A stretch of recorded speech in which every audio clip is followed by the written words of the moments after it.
Notre premier mois, on a fait 30 millions de dollars. Les premiers 30 jours, on a généré 30 millions de dollars. Est-ce que ça fait du sens? Non! Il n'y a aucune logique là-dedans. Bonjour à tous, ici Olivier Lambert et bienvenue dans le 60e épisode de Scotch et Domination mondiale. Donc dans cet épisode, dans ce 60e épisode, ça fait déjà 1 an, by the way, que j'ai pas fait d'épisode. Je m'excuse pour ça, j'ai été très occupé, j'ai pas été pris dans le sous-sol de quelqu'un, j'avais des choses à faire, je faisais des choses.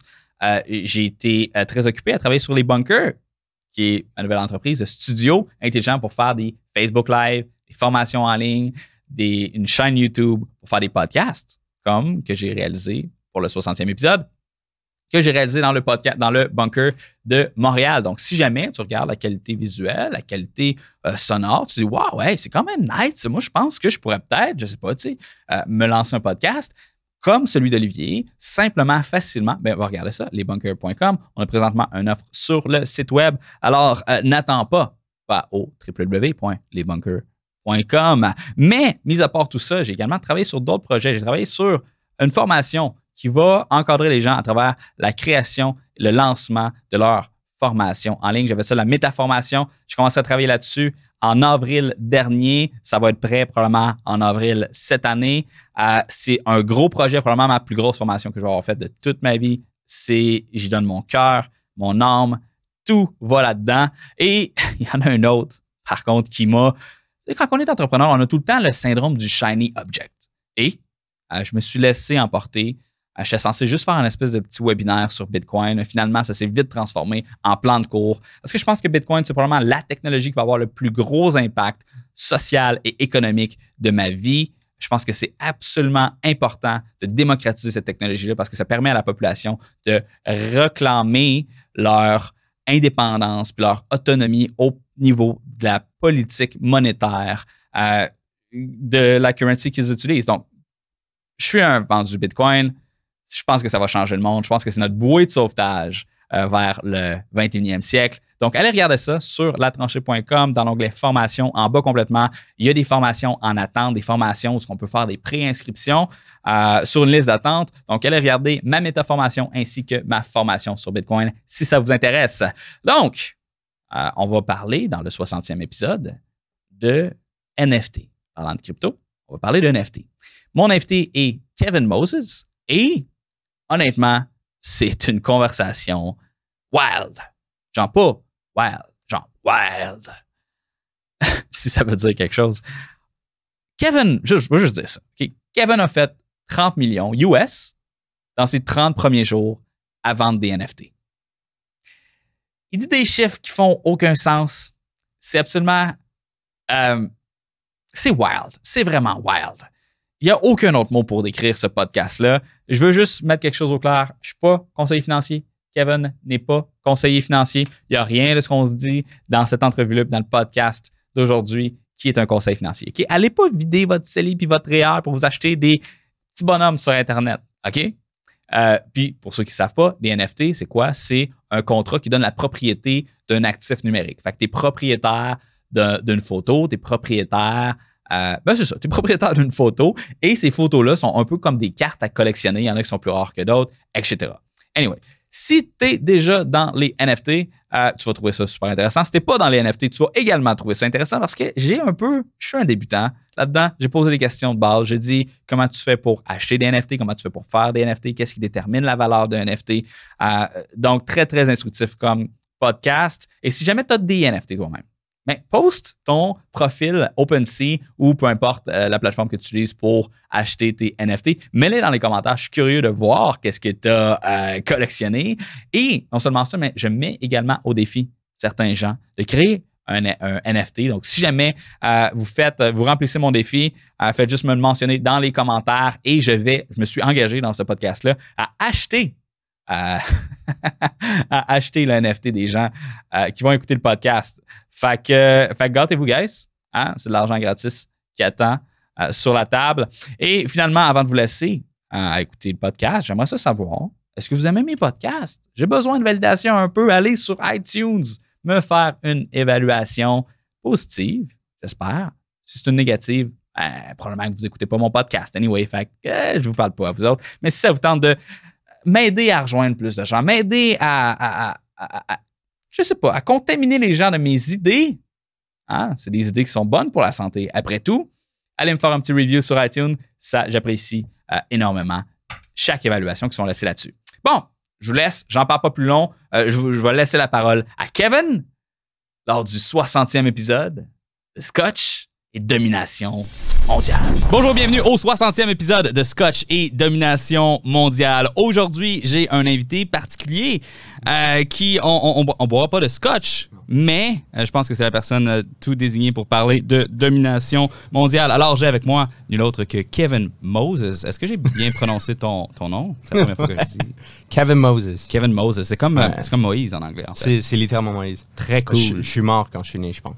Et je sais pas si tu le sais, mais ça fait à peu près 1 an que j'ai fait le dernier podcast. Fait que je fais pas un autre podcast juste pour rien. Là. Pas juste pour un petit invité out of nowhere, qui a rien fait d'incroyable. L'invité d'aujourd'hui, mesdames et messieurs, a participé à la NFT Craze. Ouais. Donc, pour ceux qui sont à la maison, qui n'ont aucune idée de ce qu'est un NFT, je vais te laisser résumer en une phrase. OK. Le plus gros transfert de finances et de richesse de l'existence de l'humanité. Sounds good? Ça, c'est ma description. Après, il y a la description normale qui est des images ou de l'art ou ça peut être n'importe quoi que tu mets dans la crypto puis tu peux l'acheter. Puis effectivement, parce que c'est vraiment aussi simple que ça. Avant le plus grand transfert de richesse de l'humanité, moi j'aurais plutôt dit c'est des dinosaures que je vends aux gens sur Internet en échange d'Ethereum. Fait que là, dans le fond, toi, tu t'es allié avec un dude aux States qui faisait des chandails de baseball, si je pense bien. C'est quoi son nom encore? L'histoire est assez comique parce que Dan, qui est ici avec nous, c'est vraiment random tout ce qui est arrivé. Okay? Tout ça, c'était comme par chance.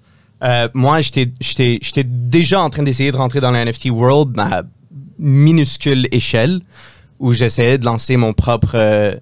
j'allais les appeler BitCrows. Fait que BitCrows, j'avais vu... comment il s'appelle? Un gros marketer là, qui est dans les NFT, j'oublie toujours son nom quand j'essaie de le dire. Son logo, c'est The Heroes. C'est toi qui es l'expert en NFTs. Moi, je me définis plus comme un maximaliste, tu sais. Fait Good. Mais anyway, j'ai vu un gros marketer, puis son brand, c'était un crow. Comment on dit crow en français déjà? Raven?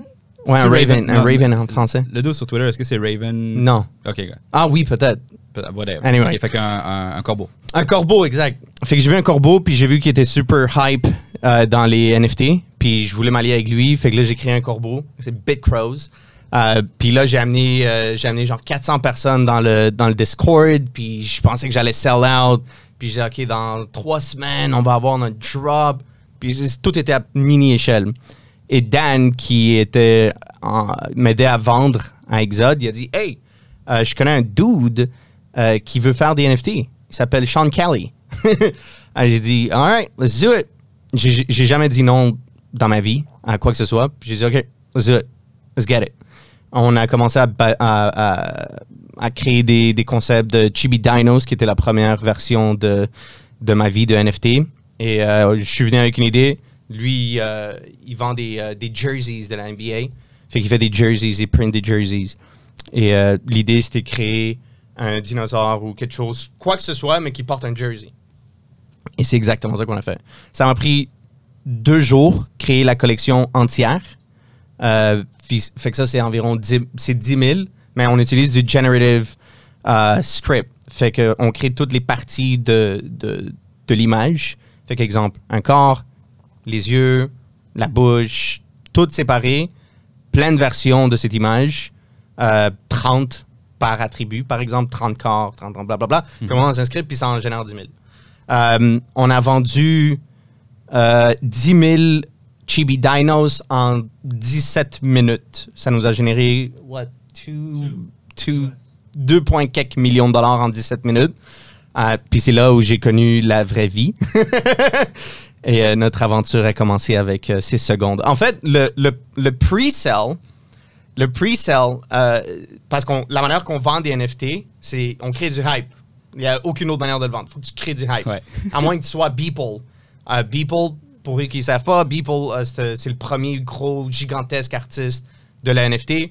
Il a vendu de l'art pour 75 millions de dollars, son first 5000 days. Fait que les premiers 5000 jours de dessin 3D que lui a fait, il les a vendus dans une mosaïque à 75 millions de dollars. Mais à part les artistes connus de la NFT, il faut que tu crées des géantes collections puis que tu les vendes très rapidement. Fait qu'on fait quelque chose qu'on appelle une pré-vente, puis on rentre plein de monde dans la pré-vente. Notre pré-vente est partie en 30 secondes. Fait qu'on a fait 400 000 $ en 30 secondes avec Chibi Dinos. Puis ça, c'est le début de tout. J'ai la misère à pas rire quand je t'écoute. Parce que, mais je sais que c'est pas drôle parce que it's real money, it's real business. 100%, c'est exactement ça que je vis à tous les jours. Puis, parce que je savais pas trop comment lancer l'entrevue parce que j'imagine que monsieur, madame, tout le monde à la maison, que peut-être qu'ils ont entendu parler de Bitcoin, puis ils savent, tu sais, puis Bitcoin, ils ne comprennent pas c'est quoi, puis ils ne veulent pas nécessairement investir là-dedans. Puis là, quand on parle de Ethereum, puis des contrats intelligents, puis là, des NFT, c'est quoi un NFT? Puis là, toi, tu te pointes, puis tu dis, yo, je vais te 400 000 en 15 secondes. J'imagine que ça peut provoquer une certaine angoisse existentielle chez les gens qui nous écoutent. Mais toi, dans ta tête, quand tu l'as vécu, ça a été quoi ta réaction? Zéro. Zéro réaction. C'est juste, pour moi, c'est... faut que tu comprennes d'où je viens dans ma vie. Puis ce genre de pensée à moi m'a créé énormément de problèmes durant toute ma carrière d'entrepreneur. En 2010, quand j'ai décidé de devenir un entrepreneur, j'étais en jeu vidéo. Je pense que je te l'avais raconté cette histoire. J'étais en jeu vidéo, puis il y a un ami un ami et mon frère m'ont montré c'était quoi du marketing de réseau. OK? Fait qu'ils m'ont dit, OK, tu peux devenir riche dans la vie. Nice! Le jour même où j'ai découvert que je voulais être riche, je me suis dit, je vais être milliardaire. Je vais jamais être millionnaire. Je vais instantanément devenir milliardaire. Je vais skip le million à 100%. Je veux pas être millionnaire. Je veux même pas savoir ça a de l'air de quoi. Je veux même pas toucher à des millions. Je veux uniquement être milliardaire. Je m'en calisse d'être millionnaire. Fait que durant toute ma vie, j'ai eu des millions d'opportunités pour être millionnaire. Plusieurs fois. Quand j'étais dans le marketing, on a atteint des beaux chiffres. Ou quand j'étais dans les thermopompes, tout le monde est devenu millionnaire dans les thermopompes. Mais j'ai jamais accroché à aucune de ces opportunités. Je m'ennuie en 3 secondes parce que je veux juste être milliardaire. Fait que quand on a fait 400 000 $ en 30 secondes, je me dis, we're getting there. Puis là, si on regarde nos chiffres actuels, je pourrais dire que dans 30 à 40 jours, si on mettrait une valuation à notre compagnie, je pense qu'elle serait $1 milliard en ce moment, dans les 30 prochains jours. Une valuation, pas des revenus de 1 milliard, mais on est officiellement milliardaire en valuation d'ici les prochains jours. C'est irréaliste. Juste mentionner là, aux gens qui nous écoutent que je vous avais pas menti quand que je disais que ça allait être un podcast coloré avec beaucoup de domination mondiale, même si c'est pas le Scott, je pense qu'on compense dans l'autre côté. Puis je veux juste peut-être aller sur l'ordi montrer aux gens c'est quoi les Chibi Dinos. Vas-y. Pour qu'ils puissent... Vas-y. Pour qu'ils puissent comprendre. On a eu beaucoup de collections par-dessus Chibi en passant. OK. Va sur OpenSea. All right, OpenSea. There you go. Voilà. Fait qu'on voit que... Moi, je connais pas OpenSea. J'ai jamais rien acheté sur OpenSea. J'ai installé l'app tantôt. Je suis quand même un early adopter, mais à côté de toi, je suis vraiment pas un early adopter. Je me rappelle dans les shitcoin craze, t'étais dans ton élément, on va dire ça comme ça. Fait que c'est à ça que ça ressemble les Chibi Dinos. Donc, moi, ceux que j'aime bien, c'est ceux qui pitchent des lasers avec leurs yeux. Nice, c'est les plus chers, je pense. Parce que laser eyes, of course. Donc, bon, fait que ça, ce qu'on peut voir là-dessus, c'est que dans le fond, tu as un volume traded. Et ça, si je comprends bien, c'est quoi? C'est le nombre de ETH qui ont changé de main en... Ouais, ça, c'est le marché secondaire. Fait qu'il y a le premier marché, tu vois les 10 000. Ça, c'est ce qui a été généré à travers du smart contract. Fait que ce qui a été mint. C'est-à-dire que des portefeuilles ont acheté à travers notre smart contract 10 000. Il y a 3 700 personnes qui own les 10 000 Chibi Dinos. Le floor, fait que le 0.09, c'est le floor. Fait que c'est le moins cher de tous, vos 0.09. Là, tu regardes le volume traded. Ça, c'est après la première vente. Peu importe c'est quoi le chiffre que ça a généré. La deuxième vente, qui est à l'intérieur de OpenSea, entre les personnes, exactement traded, fait que le monde qui vend puis rachète, c'est 1300 Ethereum. Et ça, au prix actuel, ça fait... je vais porter ça ici. All right. 1300. Puis là, on était à quoi? On était à 4000 environ? Non, là, on est rendu à 3100, je pense. Oh! Ouais, il fait 4 millions en secondary market. Ouais, mais nous, on fait... Chibi Dino, c'était une erreur parce qu'on a mis 3,5% en secondary market tax. Fait que la taxe qu'on fait dans le secondary market est 3,5%. Trop petit. Là, maintenant, on met des 5-7% dans tous nos projets. Fait que bon, on a juste fait 3,5% du 4 millions, techniquement. OK, puis... d'un point de vue technique, là, parce que j'ai jamais minté de NFTs, l'asset, le JPEG ou le PNG ou l'image en tant que telle, c'est où est-ce qu'il est hébergé? Pas sur le blockchain, j'imagine qu'il est ailleurs. Ouais, il y a deux manières d'héberger des NFT. La première, c'est IPFF. Puis IPFF, c'est le blockchain. Fait que ton image, elle est hébergée à l'intérieur du blockchain. Le problème avec ça, c'est que tu peux rien faire après. Tu peux pas changer le metadata. Fait que les données à l'intérieur de l'image, tu peux pas rajouter des trucs par-dessus. C'est plate si tu veux faire un jeu, par exemple. Parce qu'un jeu, c'est dynamique. Les données dans un personnage. Fait que, exemple, c'est comme dire Call of Duty. Si Call of Duty mettent leur jeu à l'intérieur du blockchain, ben, le problème, c'est qu'ils vont plus jamais pouvoir faire un update à l'intérieur. Parce que tu peux rien modifier à l'intérieur d'un blockchain. Fait que l'autre manière, c'est normal, Amazon, mais le smart contract qui est connecté à l'image, c'est un smart contract. Alors, c'est dans le blockchain. OK. Fait que dans le fond, c'est un certificat de droit d'auteur sur un endpoint sur les serveurs d'Amazon. Exactement. Exactement. Fait que la plupart du monde ne savent pas, mais si les serveurs crashent, tu perds ton NFT. Ça, c'est le danger naturel du monde du NFT. Mais je pense pas que les serveurs d'Amazon vont crash. Non, j'imagine que non. Mais en même temps, ça donne un point, c'est une vulnérabilité au niveau des régulations de l'industrie des NFT. Si jamais le gouvernement veut appliquer un point de pression sur l'industrie, ben, ils ont juste à cogner chez Amazon ou encore chez Google ou Microsoft. Exactement. Qui hébergent chez Azure aussi. Ouais. Mais le problème, si le gouvernement voudrait rentrer, c'est dans le smart contract. Fait que là, ils sont en merde parce qu'ils peuvent rien faire. Ouais. Ben, ils peuvent tout le temps débarquer chez vous puis te bury. Hein? Tu vas être où? Je vais être à Panama. À Panama. Écoute, avec tout ce qui se passe probablement au Canada, je suis en train de regarder le Panama, moi aussi. Ouais. On se prendra un petit bilan ensemble. Là. De toute façon, je vais te payer un loyer là, parce que définitivement, tu vas être capable d'acheter la plus grosse maison de nous deux. Fait que je vais être ton locataire. Fait que ça, c'est les Chibi Dinos. Tu m'as dit que tu avais d'autres projets sur lesquels tu es en train de travailler présentement? Il y en a des milliers. Il y en a que je peux pas te montrer, mais je peux te montrer lui que je mets mon cœur et âme dessus, c'est Immortals. Yeah, Immortals. Barry Assassins. Fait que lui, c'est la meilleure histoire de succès, je pourrais dire, Immortals. Parce que c'est une plus petite collection qui était supposée être une grosse collection. Les Immortals, fait que c'est plein de personnages avec des masques super cool. Ouais, c'est big. Est-ce que j'imagine que tu as des illustrateurs ou tu Non, c'est juste moi. Là, maintenant, on a des illustrateurs, mais tout ce qu'on a lancé à date, c'était moi qui... C'est moi qui ai créé. Fait que ça, c'est les Immortals.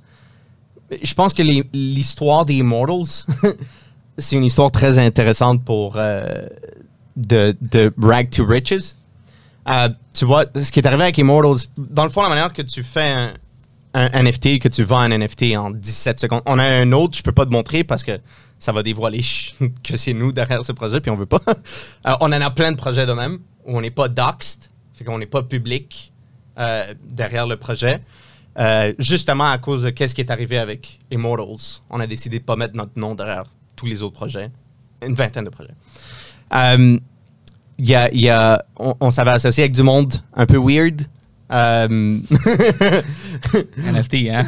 Autour de Chibi Dino, justement. Puis, tu vois, ce qui est arrivé, c'est que ça a créé tellement de problèmes, tellement de darkness derrière toute la coopération de tout le monde qui travaillait sur ce projet, qu'ils ont décidé de vouloir nous détruire d'une certaine manière.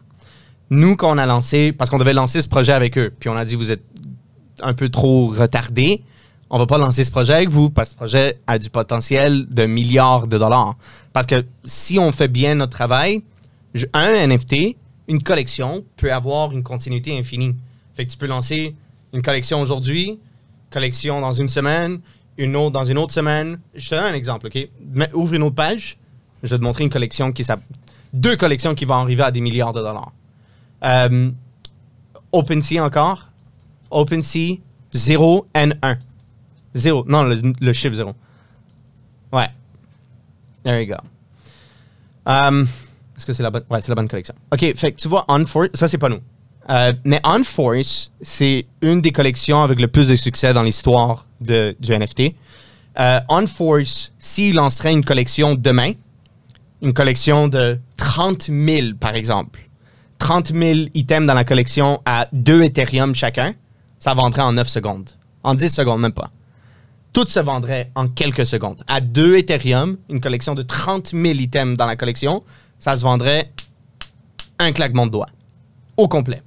Puis la preuve, c'est une autre collection, je vais te montrer, qui l'ont fait exactement ce que je suis en train de te dire. C'est Bored Apes. Bored comme ennuyé. OK. Alors, Bored Apes. Of course. On va retourner sur Google. Yeah. Ouais, Bored Ape. Bored Ape. Ouais, c'est ça le problème. OK, Bored Ape, comme On1, c'est une histoire de milliards de dollars. Ils ont lancé leur première collection. Ils ont lancé leur première collection qui était Bored Ape. Elle n'a pas eu de succès pendant des semaines. Elle était en dessous du mint. 167 fois 3100. Ouais, c'est ça. C'est à peu près ça. Là-dessus, dans le fond, ils se font... 5%. Eux, ils font 5%. Pretty good! 25 millions. Ouais, mais attends, cette histoire n'est pas finie. Fait OK. Bored Ape, ils ont lancé...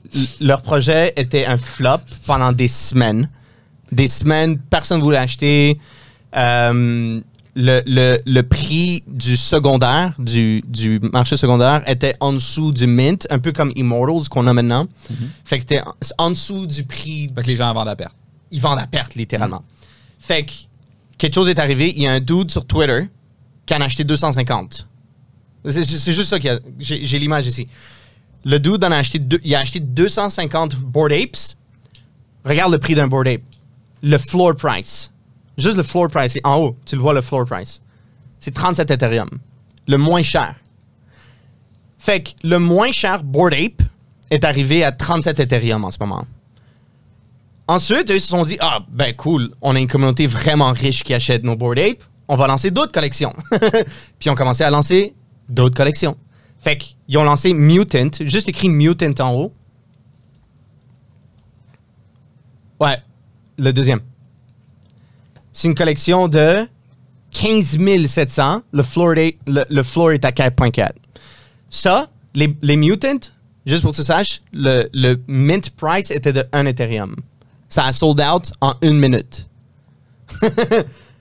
Ensuite, ils ont lancé une autre. C'était les Canals. Un autre, une collection de 10 000. 1 Ethereum, sold out en moins d'1 minute. OK. Là, ils vont pas arrêter. Faut que je t'arrête parce que là, la partie de moi qui est comme c'est trop beau pour être vrai, embarque. Et là, il faut qu'on rationalise un peu ce qui est en train de se passer. Il n'y a rien de rationnel en passant.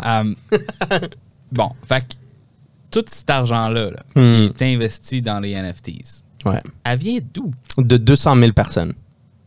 Il y a 200 000 personnes dans la planète Terre qui achètent des NFT. Puis, 200 000 personnes. Fait que ça me porte à poser deux questions. Première question, qu'est-ce qui arrive quand tu as pas mal plus que 200 000 collections, tu sais, items dans les collections qui sont en demande? Je veux dire, il va y avoir c'est un pool de capital, plus que tu rajoutes des collections, plus que ça dilue le pool de capital. Non, plus tu rajoutes... Ben, pas nécessairement, parce que le monde, ce qu'ils font, c'est que... c'est drôle, c'est une communauté pas mal comique. Le monde rentre dans un projet.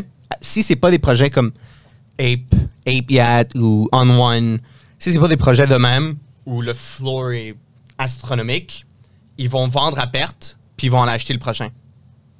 Dis-toi que c'est comme un pump and dump à chaque release. Mais Puis c'est pas un unicorn. C'est ça, mais le pump and dump, c'est le propre marché qui le fait. Ouais. c'est pas les fondateurs, c'est littéralement... Parce que c'est de l'art, c'est comme... Au moins, tu sais... T'as quelque chose. Ce qui est intéressant avec les NFT, c'est que tu peux pas faire de rug pull comme certaines personnes vont faire avec des shitcoins. Puis pour ceux qui nous écoutent et qui n'ont aucune idée de ce que je viens de dire, c'est tout simplement, tu crées une nouvelle cryptocurrency, t'en prévends 10 000, sauf que t'as un pre-mine, c'est-à-dire que toi, t'as comme un pool de ces tokens-là qui existent déjà, puis t'en as 1 million, tu sais. Fait que tu peux juste, à tout moment, juste flooder le market pour essayer d'aller chercher la liquidité qui est présente. Ça fait en sorte que ça drop le prix à 0, of course. Mais on peut pas faire ça avec des NFTs parce que dans le mot, ça le dit, c'est des non-fungible tokens. Fait que c'est des pièces de collection qui sont uniques, qui peuvent pas être dupliquées, qui peuvent pas être recréées. Fait que il n'y a pas de money printer go burr dans le NFT world, mais il y a on va faire 40 000 collections pour essayer d'aller chercher le plus d'intérêt possible. OK, fait que ça, c'est ma première question. La deuxième question, c'est au niveau de la provenance de cet argent-là. Est-ce que tu penses que les gens qui ont autant de capital, ces 200 000 personnes-là, est-ce que tu penses qu'ils vendent des guns, de la poudre puis des kids? Non, c'est des plombiers. C'est du monde absolument normal. Dis-toi que... Tu peux pas être quelqu'un de normal puis flamber 2 Ethereum. Non, mais c'est ça la différence. C'est ça la différence. C'est qu'il y a 2 marchés complètement extrêmes dans ces 200 000 personnes-là. Fait que, dis-toi que, juste pense à ces chiffres, OK? Minecraft a combien de personnes qui jouent? 400 millions de personnes qui jouent en Minecraft? Right? Puis tu regardes un marché comme les NFTs, puis il y a 200 000 personnes. Qu'est-ce qui va arriver quand il va y avoir 10 millions de personnes dans les NFT? Ça va arriver. Right? Comme il y a des millions de personnes dans la crypto en général, à un moment donné, ils vont juste décider, oh, il y a quelque chose d'intéressant dans les NFT. Let's look into that. OK. On va faire le comparatif avec le marché de l'art. Vas-y. Pas de l'art gold, mais de l'art dans le sens des œuvres d'art. Oui. Il n'y a pas... Même si le marché des œuvres d'art, comme en constante expansion à cause qu'il y a de plus en plus de gens qui ont de l'argent, puis qu'il y a de plus en plus de gens sur Terre, j'imagine que le marché de l'art est en expansion. Mais c'est pas 100% de la population qui peut s'intéresser à ça. Impossible. Fait parce que dans le fond, ça va dépendre... L'adoption de technologie va dépendre du use case. Puis, c'est quoi le use case des Mutant Ape? Right. Ça dépend. C'est infini les possibilités d'un smart contract. Fait que ton NFT peut être n'importe quoi. Il y a des compagnies qui ont commencé à mettre des hypothèques à l'intérieur des NFT. Fait que, au lieu de passer à travers une firme, des avocats, tout ça, tu fais juste dire, hey, je t'envoie mon hypothèque, envoie-moi 50 Ethereum pour ma maison, puis that's it. L'hypothèque, elle est transférée dans ton wallet en tant qu'un non-fungible token. Et tu as une hypothèque maintenant. Il n'y a aucune banque qui possède cette maison. C'est littéralement le blockchain, peu importe c'est quoi, BSC ou Bitcoin ou Ethereum. N'importe quoi peut être un NFT. Littéralement. Comme si on regarde... who's the guy who sold a million copies of his album? Tory Lanez. Tory Lanez a vendu un album en 57 secondes. 1 million d'albums en 57 secondes. $1 chaque. Ça, c'était son erreur. Rookie mistake. Fait que Tory Lanez, en 57 secondes, il a vendu un album au complet. De 1 million. Il a fait Platinum en 57 secondes. N'importe quoi peut être un NFT. Puis tu peux rajouter n'importe quoi dans un smart contract. Tu peux faire que le monde, quand ils hold ton NFT, ton or, ça leur génère des tokens qui s'échangent instantanément en argent, en Ethereum ou en USDT. Tu peux mettre ça dans un smart contract. Il y en a plein qui sont en train de le faire. Fait qu'exemple, les CryptoKongs, ou je pense les CyberKongs, quelque chose de même, plus tu hold ton NFT dans ton wallet, plus tu reçois de tokens, comme si tu serais en train de stake ton NFT, puis instantanément, ces tokens, dans le smart contract, se transforment en Ethereum. Instantanément. Tout le switch se fait instantanément. Tu peux créer une infrastructure infinie. Juste, dis-toi, tout est possible dans un smart contract. Tout. Alors, quel use case tu veux? Juste, let's be creative here. Qu'est-ce qu'on fait avec notre NFT? Fait que là, il y a du monde qui crée des jeux. Il y a Axie World, j'ai oublié comment ça s'appelle, mais c'est Axie, c'est un jeu. Puis c'est un jeu comme des cartes, c'est des cartes digitales. Puis à chaque fois que tu gagnes ton match, tu gagnes des tokens. Puis ces tokens, tu peux les transférer en Ethereum, tu peux les switch.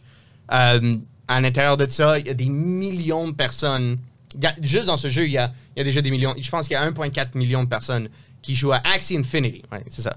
Axie Infinity.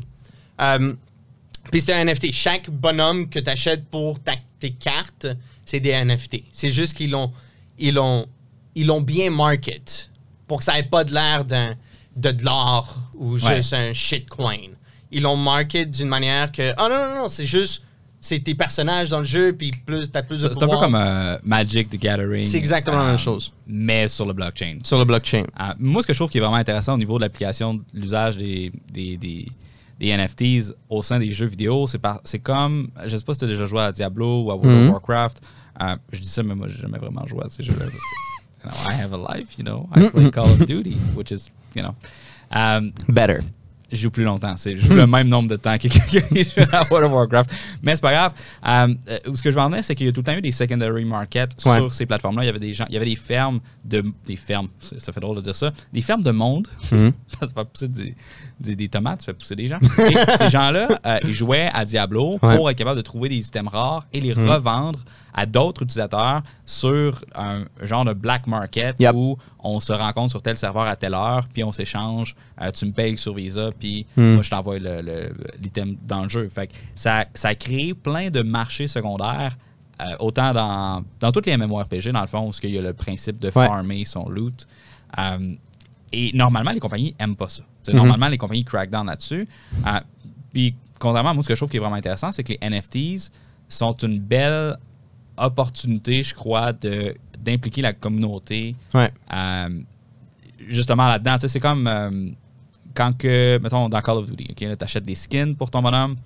Si tu veux changer de jeu, là, tu perds toutes les skins que tu as, tu perds tous les guns que tu as, tu perds toutes les digital assets que tu as farmé, entre guillemets, dans ce jeu, tu le perds. Alors que si c'était sur le blockchain, tu pourrais te revirer de bord puis le revendre à quelqu'un d'autre. Fait que le use case jeu vidéo, je le comprends à 100%. Le plus gros secondary market en passant dans les jeux vidéo, c'est Counter-Strike. Counter-Strike, je pense que c'est le premier proxy NFT dans l'histoire. Je comprends pas, c'est quoi les guns, les skins des guns dans Counter-Strike se revendent à des centaines de milliers de dollars. Okay. Littéralement. C'est le plus gros marché d'armes digitales au monde. Il y a un Montréalais qui a fait 100 millions de dollars en vendant des armes de Counter-Strike. Gunskin? Ouais, tu fais juste Gunskins. Puis, number one skins marketplace out there. Il y a un de ces business-là qui appartient à un Montréalais. Puis, ouais. Puis tu vois, si tout ça serait en NFT, ça serait malade mental parce que tu pourrais rajouter la preuve de proof of ownership. Je sais pas comment je dirais ça en français, mais tu rajoutes le proof of ownership dans un gun et tu viens de monter la valeur totale de tes armes. Comme par exemple, moi, je pense que j'ai 10 000 $ en skins de Fortnite. J'aurais aimé les revendre en ce moment parce que c'est des originals de la première version de Fortnite. Fait que ça aurait été insane les revendre maintenant. Parce que je suis sûr que si ça aurait été des NFTs, je pourrais les revendre à 100 000 $ maintenant. Juste, même pas à du monde qui joue encore Fortnite, mais juste des collectionneurs. Comme n'importe quel collectionneur qui collectionne quoi que ce soit. J'ai 400 000 $ de cartes Pokémon chez nous. le monde collectionne n'importe quoi en ce moment. C'est ça le hype. Quand tu regardes le hip-hop, Kanye qui sell out en 1 seconde, tu peux même pas acheter des Yeezys. C'est impossible. Le site, il crash, puis les bots, le monde a rajouté des bots à l'intérieur du système d'e-commerce, puis boum, tout est parti en 1 seconde. Parce que le monde, ils vont le prendre, puis ils vont le flip. Ils l'achètent à 1000 pièces, puis ils le revendent à 10 000 pièces. C'est le trend. Le monde est fou. Le monde est fou. Présentement, il y a une grosse asset bubble là, dans tout. Il y a une everything bubble. Tout coûte cher. Les montres coûtent cher. L'art coûte cher. Les maisons coûtent cher. Les chars usagés coûtent cher. Le steak coûte cher. Le bois coûte cher. Je suis pas sûr que c'est le signe que notre société va particulièrement bien. Je suis pas sûr que c'est positif, tout ça. Ceci étant dit, c'est la réalité, fait qu'il faut qu'on deal avec. D'autres, tu as parlé un peu tantôt là, des NFTs dans la musique. Ouais. Et ça, c'est un des aspects des NFTs qui m'intéresse le plus, personnellement. Il y a le DJ Blau qui, je ne me rappelle pas c'est quoi le nom de l'entreprise qu'il est en train de fonder, mais dans le fond, il s'intègre avec iTunes, Spotify, YouTube, toutes les sources de revenus de streaming de musique.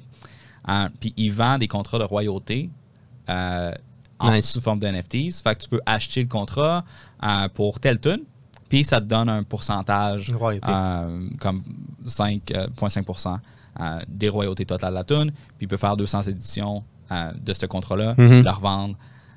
Puis ça permet aux gens justement de s'impliquer plus personnellement puis émotionnellement dans la création d'un asset.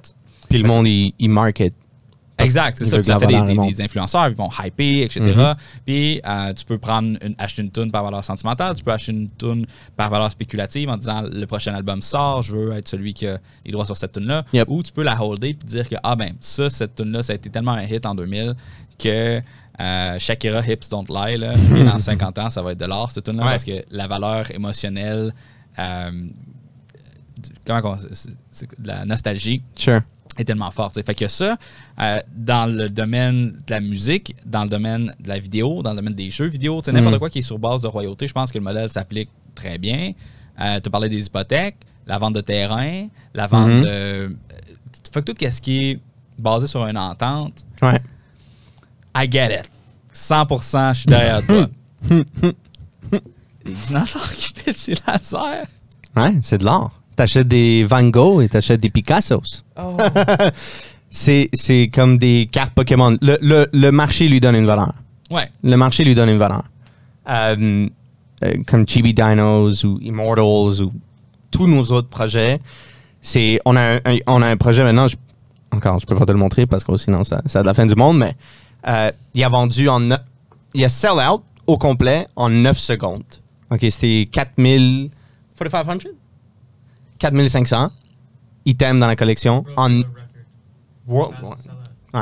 mal sûr que c'était le plus vite au monde. En 9 secondes, ça a sell out. Puis là, maintenant, ils sont en train de les revendre à 17 Ethereum. Genre. 17? Highest. 17 Ethereum. Le monde lui donne la valeur. C'est une stupidité. Ça n'a pas rapport. Ça veut pas... N'importe qui essaie de comprendre est juste en train de perdre le train. N'importe qui se met... C'est ça qui est particulier. C'est vraiment ça qui est particulier parce que c'est ça qui est le frein à pas mal tout le monde, puis moi incluant. Je veux dire, je ne peux pas investir dans les NFTs à cause que je comprends pas pourquoi j'investirais dans les NFTs. Mais en même temps, chaque top d'une bulle est caractérisé par le même... par ce que tu viens de dire. Ouais. Si t'attends de comprendre, tu vas manquer de train, puis tout le monde pense ça. Ce qui fait en sorte que c'est à cause de la bulle. Ouais. Puis en même temps, moi, je vois ça je vois que le contexte derrière les NFTs versus la crise... je sais pas si en rétrospective, ça va être une crise financière internationale qu'on est en train de vivre. Là. Right now, on dit que le marché boursier est à son all-time high depuis 1 an, alors qu'on est en pandémie. est-ce que tu penses qu'il y a des gens qui investissent dans ces assets spéculatifs-là à cause qu'ils aiment mieux avoir un Chibi Dinos que d'avoir 2000$? Ouais. Parce que Chibi Dinos ne va pas disparaître si jamais il y a quelque chose qui se passe. Il y a plusieurs raisons pourquoi le monde sont en train de pitcher des montants phénoménaux d'argent. C'est que de un, la crypto, c'est même pas d'après argent. Le monde ne le voit pas de même. Comme moi, hier, OK, histoire hilarante. OK? Parce qu'on lance des projets à tous les jours. Littéralement, à tous les jours, on market, on lance. Notre but, c'est lancer entre 1 et 4 projets par jour dans tous les networks. Fait que ça fait les chiffres, c'est 3 millions fois plusieurs fois par jour, 365 fois par année, plus les secondary markets. Welcome to $1 billion nation. Fait que... Mais c'est pas de la vraie argent. Mais c'est pas de la vraie argent. Hier, ici, Dan, il a envoyé à un de nos marketers, il a envoyé 25 Ethereum, OK, c'est 100 000 $. Moi, j'ai toujours pris n'importe quoi qui arrive depuis le début de ma vie, peu importe c'est quoi le problème, je ris en tabarnak à chaque fois qu'il y a un gros problème. Fait qu'hier, on a envoyé 25 Ethereum à un de nos marketers pour qu'il paye le marketing pour tous nos projets. Fait que c'était genre 100 000 $. Puis dans l'échange, il s'est fait fiche. Fait que 25 000 Ethereum disparu. Quelqu'un les a juste pris. Il est juste parti avec. Dan m'appelle et il dit « Bro, you're not gonna believe it. » Tu vas pas le croire. Je sais qu'est-ce qui arrive. On vient de perdre 100 000 $. On s'est fait voler 100 000 $. C'est fucking hilarious. C'était exactement ça ma réaction. Je riais parce que... Oh God! Pour moi, tout... je suis... Dis-toi que je suis complètement déconnecté de l'argent en ce moment. J'ai aucune compréhension de la valeur de 100 000 $ à cause des chiffres. Je pense que ça va trigger les gens, ce podcast-là. C'est merveilleux. On a perdu 100 000 $, qui est le salaire total d'un, je sais pas, un docteur ou un avocat ou quelqu'un dans une bonne carrière ou un bon entrepreneur. On l'a perdu en même 1 millième de seconde. Il est parti, puis je riais en tabarnak. Hein? Oh, ouais, OK. Lui était fâché parce que avec Immortals, on fait un anime. OK? Puis un anime, personne a une compréhension de combien coûte un anime. Genre un short, genre un 15 minutes, un 45 minutes. Non, on fait 2 minutes. 2 minutes, OK. Un pitch, parce qu'on veut pitch Netflix. Fait que, dans tout ça, on n'a jamais réussi à réellement trouver combien ça coûte. On n'a pas trouvé un chiffre exact de combien coûte bâtir un anime. Japonais, un anime japonais. Fait que là, moi, j'ai trouvé une agence au Portugal. Leur art est absolument insane. Juste te montrer une seconde de ça de l'art de quoi. Je vais te l'envoyer ici. Je suis pas connecté sur Facebook sur cet ordi-là, par contre. Je t'envoie où? Veux juste me dire quoi à googler. C'est pas googlable. Montre-moi là. Ouais, je vais te le montrer. On va le décrire pour les gens qui écoutent. OK, ça, c'est comme un frame seulement, là. Right, c'est juste des test frames qu'on fait. OK. Fait que...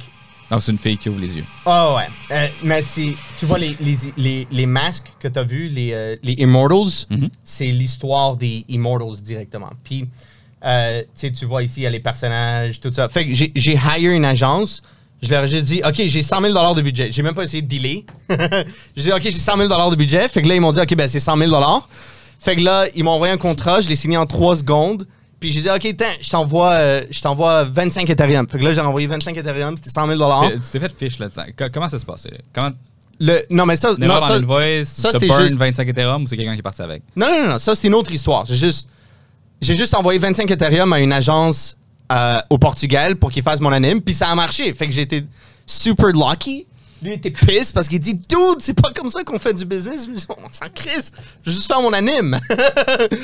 Puis là, après, ça, c'est... J'imagine que dans votre business, j'imagine que lui est plus terre à terre un peu. Il est plus intelligent. Il parle anglais, mesdames et messieurs qui écoutent. Sinon, c'est avec lui qu'on aurait discuté aujourd'hui, bien sûr. Quoi qu'il va faire des très bons extraits, je pense, aujourd'hui. Puis c'est juste pour essayer de comprendre, pour essayer de montrer à quel point on est déconnecté des montants absurdes. Où on s'est fait fiche 100 000 $. Pour nous, c'est comme, ah, OK, ben, il faut faire attention, tu sais. Faut juste faire attention la prochaine fois. Faut changer nos codes. C'est même pas le début d'une fin du monde. C'est juste, on s'apprête à faire dans les prochains, d'ici janvier, on aura généré 250 millions de $ en profit net. Dans toutes nos NFT. Ça fait pas de sens, ces chiffres-là. Ça fait pas de sens. C'est pas pour la grosseur de votre équipe, en tout cas. Non. Puis, c'est les chiffres d'affaires d'une méga corporation canadienne. C'est plus gros. C'est des plus gros chiffres qu'une méga corporation canadienne avec 15 000 employés. C'est des chiffres absurdes. Notre premier mois, on a fait 30 millions de $. Les premiers 30 jours, on a généré 30 millions de $. Est-ce que ça fait du sens? Non! Il n'y a aucune logique là-dedans. Puis, ça, c'est l'opportunité. Parce qu'il y a 200 000 personnes. Si je comprends bien, Exab.ai, est-ce que c'est encore une priorité? Pour ceux qui ne sont pas au courant, dans le fond, Kev a aussi une agence qui fait de la publicité Facebook. On s'est rencontrés dans ce contexte-là où j'ai été sur son podcast. Je vais mettre le podcast dans les liens de ce podcast. Et puis, il parlait d'Exab.ai et puis à quel point il utilisait GPT-3 pour être capable de générer des textes, pour faire en sorte. Maintenant, on utilise GPT-3 pour nos NFT en passant. Bon, voilà. Un petit pivot dans même technologie pivot. Et puis, c'est pas le même type de business faire des NFTs que d'avoir une agence, mais au niveau... non, vraiment pas. Puis au niveau de la pérennité à long terme, est-ce que tu vois le marché des NFTs comme étant une craze qui va endurer même à travers un bear market au niveau de la crypto, ou tu vois que tu es vraiment optimiste et tu penses que les 10 prochaines années, ça va être 10 grosses années à faire 30 millions par mois all year long, toutes les années? Par semaine. OK. Toi, tu le vois de cette façon-là. La réalité, c'est que tu le vois du point de vue d'un créateur. Puis il n'y en a pas beaucoup. Il y a, je te dirais, dans tout l'univers de NFT, il y a peut-être 5 gros groupes qui connaissent le secret. Qui savent le hack. Que le hack qui est... Le hack de sell out 10 000 en 5 secondes. Il y a peut-être... Puis là, on a small group, right? Là, on a du exclusive content. C'est quoi le secret? Il y a peut-être 5 groupes comme nous. A little more, but yeah. Hein? A little more, but yes, it's a small group. It's very small. On va exagérer, moins de 20 groupes sur la Terre qui savent, parce que s'il y aurait plus de ça, on le saurait. Il y a moins de 20 groupes sur la planète Terre qui connaissent le secret de faire 3 millions de $ par jour. Parce que c'est une opération, là. On est bientôt une cinquantaine de personnes à l'intérieur de notre groupe. Chaque personne, c'est tout le monde de l'idée à la... Moi, par exemple, maintenant, je focus uniquement à faire la création du NFT. Je rentre même plus dans les Discord. Je veux même plus rien savoir de... Je veux même pas savoir si ça sell out ou si ça sell out pas. Je veux rien savoir. Je veux juste faire ça. Puis après, la prochaine personne prend... C'est comme la Tesla.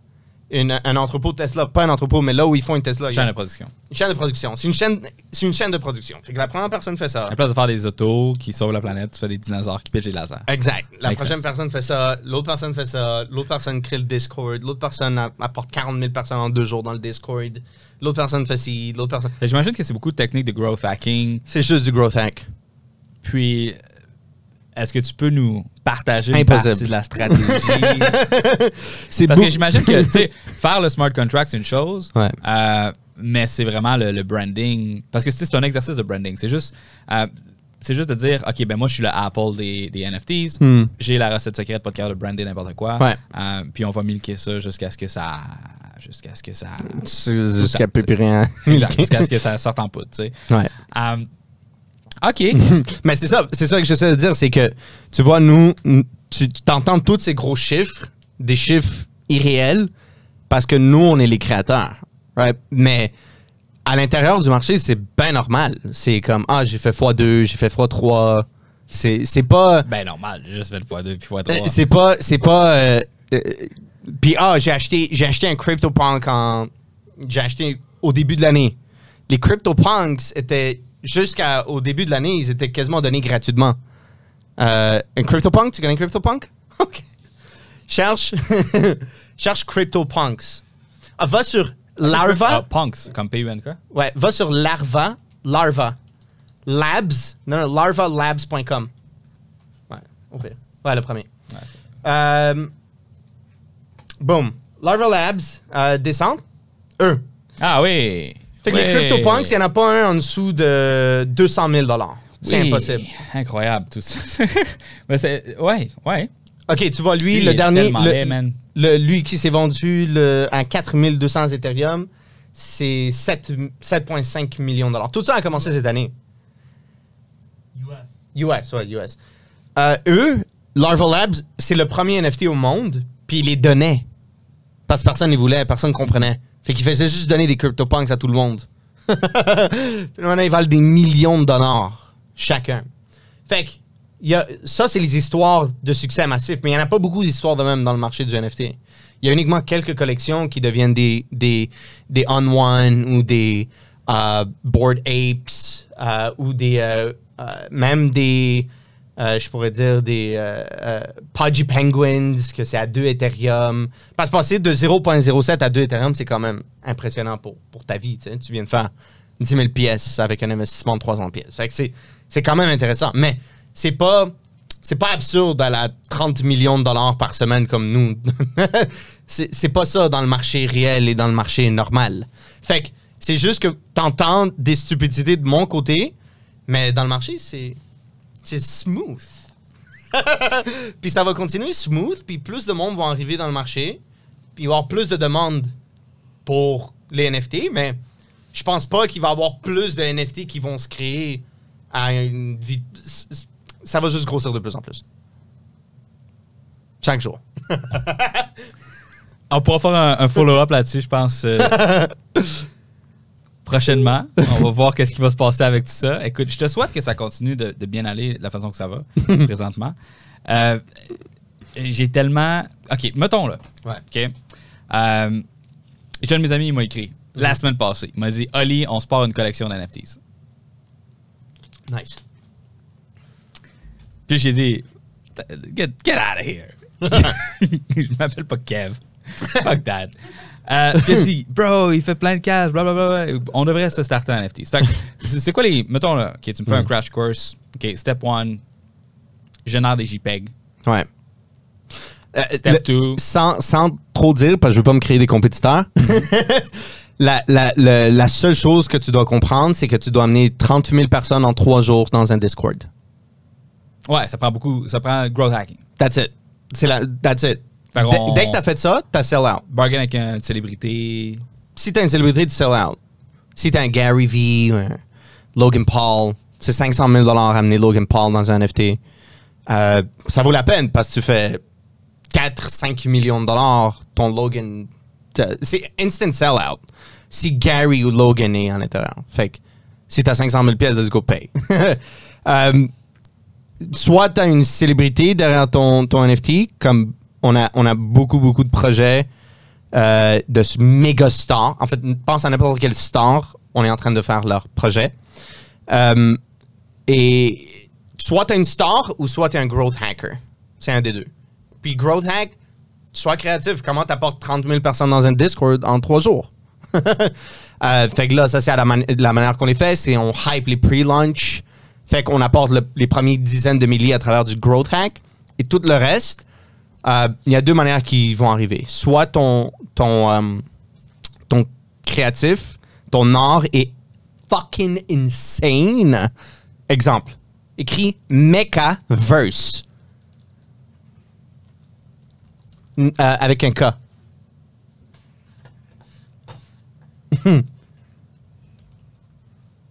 OK. Ouais. The Mechaverse en bas. En bas. Ouais. All right. Ça va être le plus gros projet de NFT après CryptoPunks. Ils ont 100 000 personnes dans leur Discord. Ils ont même pas encore annoncé une date de lancement. Puis la manière que eux ils choisissent, la manière que tu vas pouvoir acheter, c'est random. Fait qu'ils vont randomiser à l'intérieur du Discord qui a le droit, qui va être whitelist pour pouvoir acheter le NFT. Je te promets que instantanément, dès que ça est dans le marché, dans le secondary market, c'est à 10 Ethereum floor. Minimum. C'est tellement hype, l'art se vend par soi-même. T'as pas besoin de quoi, t'as pas besoin de growth hack, t'as besoin de rien d'autre que amener 500 personnes dans un Discord. Les 500 personnes vont faire le travail d'amener 100 000 personnes. Parce que c'est tellement beau, c'est tellement hype, c'est tellement insane comme art, comme NFT, que le monde Pour ceux qui écoutent, c'est des robots. vienne par eux-mêmes. C'est des beaux robots. Ils font juste venir par eux-mêmes. Le monde vient par eux-mêmes. Mais il y a d'autres collections. J'aimerais te montrer que ça m'a pris 9 heures la faire, puis elle n'est pas aussi belle que ça. Fait qu'on doit dépenser plus de cash. Comme là, maintenant, on est rendu dans une collection. On est rendu à... Non, I'm not gonna say it. On est rendu à... Tu essaie de hyper encore plus, là. Le mystère. on est rendu à... On a dépensé, avec la perte de 100 000 $, on est rendu à 180 000 $ de dépenses dans cette collection-là. Il y a d'autres collections comme Chibi Dinos nous a sûrement coûté 30 000 $ max. T'as quand même besoin d'un capital d'au moins 50 000 $ pour lancer un NFT. OK. Tu peux pas t'en sauver. Juste mint tes NFT à toi, parce que tu dois mint des NFT pour... Fait dans le fond, est-ce Giveaway. que c'est une transaction par NFT? Ça fait que tu payes le gas fee sur Tu payes le gas fee même si c'est à toi. OK. Ouais, parce que tu dois le sortir Non, mais du dans, smart contract. dans le sens que, est-ce qu'il faut que tu le payes 10 000 fois ou c'est juste dans une transaction? Non. Fait que toi, tu mintes tes 10 000. Ça te coûte peut-être 4 000 $, 5 000 $ mint le smart contract. Fait peut-être un proche de 2 Ethereum. Ensuite, tu dois prendre les premiers 100 NFT pour toi, pour des giveaways, pour du marketing. Ça, c'est 10 à 15 000 $ juste là. OK, fait que tu dois être prêt à mettre 10 000 pièces juste à ça sortir. sur Solana ou sur Cosmos. Ou sur, Ça coûte rien. Il n'y aurait pas ce frais-là d'associé. Mais c'est juste qu'il y a moins Il y a moins de monde. de capital dans ces réseaux-là. Fait Exact. que les NFT vont se vendre moins cher. C'est ça? Ouais, parce que les investisseurs d'Ethereum s'en calissent des gas fees. Ils achètent à 100 000 $, ils s'en foutent de payer 2 000 $ pour les gas fees. Fait que Pour ceux qui nous écoutent qui n'ont aucune idée c'est quoi un gas fee, dans le fond sur Ethereum, quand tu veux faire un smart contract, Ethereum, le brand d'Ethereum, c'est World Computer. Fait que l'idée, c'est que tu es capable de créer un smart contract qui est juste un bout de code, c'est une fonction qui s'exécute. Et pour faire en sorte que le réseau exécute cette fonction-là, ça prend du processing power. Donc, pour payer quelqu'un pour qu'il l'effectue, puis qu'il valide, puis qu'il vérifie que c'est bien fait, il faut que tu payes un tip qui est du gaz. On appelle ça de même. C'est plus facile d'expliquer Bitcoin. Bitcoin, c'est vraiment simple à côté de tous les autres projets whack. Toi, de ton côté, là, as-tu un portfolio intéressant de NFTs? C'est quoi tes NFTs préférés? Non, je fais juste à tous les matins, je fais juste me réveiller puis j'achète n'importe quoi. Je fais juste acheter ce qui est beau. OK.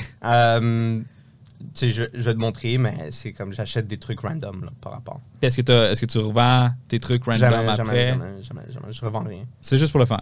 Juste pour le fun. Okay. Juste pour avoir des NFT. Mais j'ai des offres de 1 Ethereum, 2 Ethereum. Toi, ta blonde, elle pense quoi là, de ton Internet, de ta Magic Internet Money que tu utilises pour acheter des dessins sur ton téléphone? Elle trouve ça hilarant. OK. Elle est habituée de mes folies. Comme ça, c'est des trucs que j'ai achetés. Tu vois, ça, c'est merveilleux. OK, je vais aller montrer ton OpenSea sur... Ah oui, je pense qu'on peut le voir. Ouais.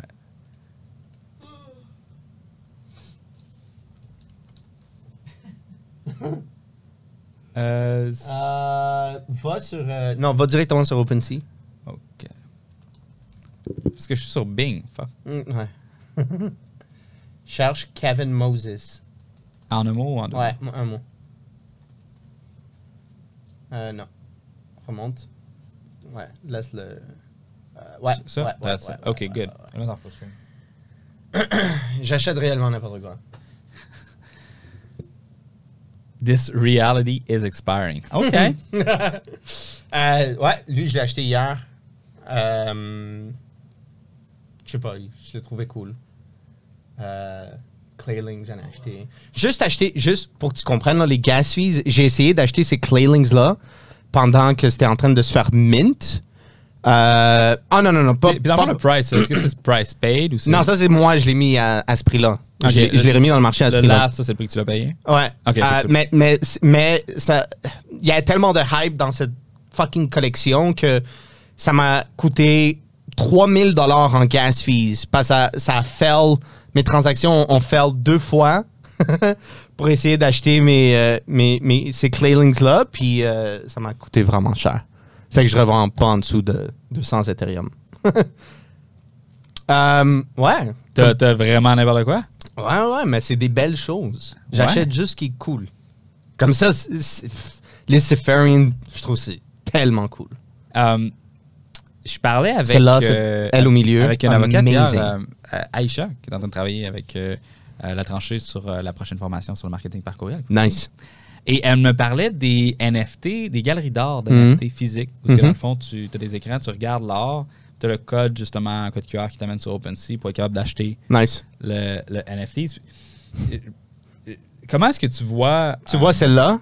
La Bar Picasso?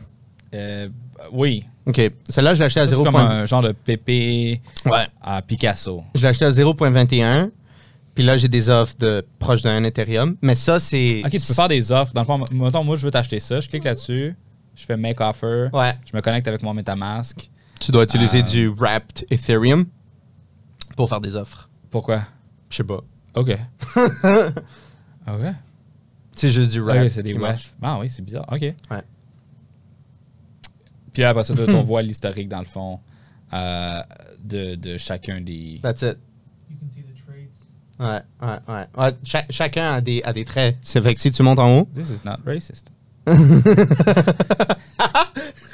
C'est random en passant. C'est auto-généré par un script. OK. Ouais, ils sont vraiment cool. Mais si tu montes en haut, si tu regardes en bas, au milieu, tu vois les properties. Ça, c'est les traits du NFT. Fait que tu peux voir la rareté avec OK, ça. la rareté. Ouais. OK, à cause que c'est pas... On a fait toutes les permutations possibles Ouais. entre les éléments. On a pris un algo, on a fait un random chaque élément. Ouais. Et ça a fait une distribution. Comme Chibi Dinos, les possibilités de Chibi Dinos est de 7 quadrillions de possibilités. OK. Puis ça, on en génère juste 10 000 sur les 7 quadrillions. Ouais, bienvenue dans le monde des NFT. Écoute, c'est tout récent pour moi, c'est tout nouveau. Fait que mettons là, que je voudrais m'acheter un NFT, c'est parce que je t'écoute parler depuis tantôt, puis je suis comme, OK, peut-être que je vais pas en... Je peux faire Create. Ouais. Est-ce que c'est complexe, le processus de création d'un Ben, tu le fais pas live parce qu'ils vont voir tous tes codes. Fait que Uh-huh. tu vas tout perdre.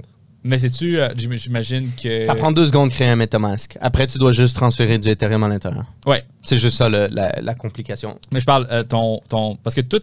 Est-ce que c'est OpenSea qui est la plateforme qui fait le smart contract? Non, c'est nous.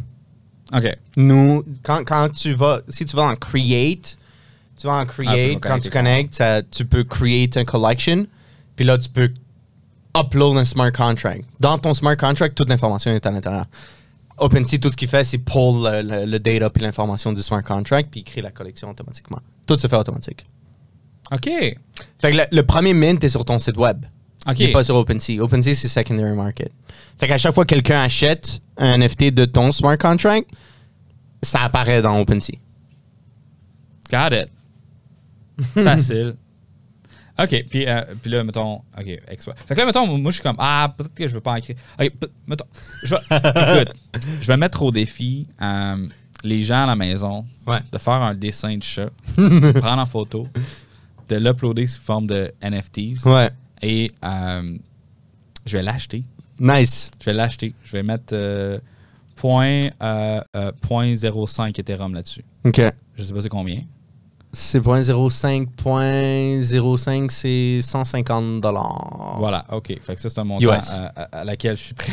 Je suis prêt à acheter un dessin de chat juste pour que les gens le fassent. Ouais. Si jamais vous voulez avoir 150 $, allez vous faire un NFT, ça va juste payer le gaz pour le faire. Anyway. Ouais, ça prend 2 secondes. Tu crées ton MetaMask, après tu uploads une collection, puis tu rentres un item à l'intérieur. OK. Tu mets une description, puis tu le vends. Il est nice, puis il est à peu près dans mes prix. Là. Je pense que je commence à magasiner, guys. Moi, je magasine uniquement dans les trending. OK. Fait que je vais dans la première page. Je retourne sur la Ouais, comme lui, je vais l'acheter. Je vais aller tantôt, puis je vais sûrement acheter ça. J'achète tout ce qui est dans trending. Dès que c'est trending, j'achète. OK, puis là, on voit un peu c'est vraiment poche pour ceux qui veulent écouter le podcast uniquement. Là. On est en train de faire un crash course sur l'interface de OpenSea. Mais on voit ici, dans le fond, l'historique que The Traveler l'a acheté, il l'a revendu à Pyrex, qu'il l'a revendu à B2, G3, A7, qu'il l'a revendu une nouvelle fois à The Traveler. Ici, je pense que c'est louche. Qu'est-ce qui se passe ici? Là? Ouais. Je pense que ça, c'est différent parce que c'est une collection de plusieurs. Fait que c'est des listings. Ah, OK. Parce que si tu montes en haut, je pense qu'il y en a plein dans cette collection.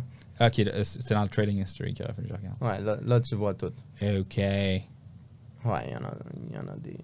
Anyway, OK, fine. Mais c'est vraiment simple. L'adoption des NFT va être rapide dès que le mot traverse les oreilles. Oh God. Bon.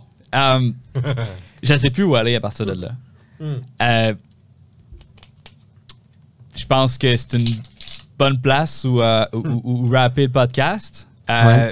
Y a-tu... Je te demanderais bien de savoir qu'est-ce que tu veux plugger, mais je pense pas que tu aies besoin de plugger grand-chose. Allez acheter des NFT. Allez acheter des NFTs. Allez acheter des NFTs. Ouais. Wow!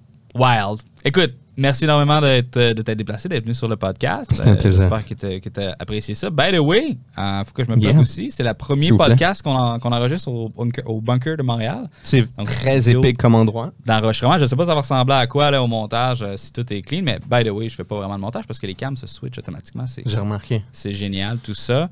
Tu parlais très fort au début du podcast, par contre. Désolé. Mais j'espère que c'est correct. Fait que si les gens veulent... moi, je me plug à la place de mon invité à la fin de mon podcast. Allez sur desbunkers.com. Venez ça trancher. Et puis, Kev, merci énormément. Let's go. Je vais essayer de m'acheter un NFT. Achète des NFTs. Je vais t'envoyer une photo de moi qui a acheté mon premier NFT. C'est si bon. jamais je me lance une collection de NFTs pour te faire compétition, sache que je sais avec beaucoup Je vais en acheter. Puis si tu m'en achètes, je vais t'acheter un dinosaure. OK, c'est bon. All right. Hey, merci tout le monde d'avoir écouté. Et puis on se revoit Peace. éventuellement dans un prochain épisode de Scotch et Domination mondiale. On va essayer d'avoir plus de Scotch. Probablement qu'il va y avoir moins de Domination mondiale dans le prochain, mais qui sait. All right. Ciao.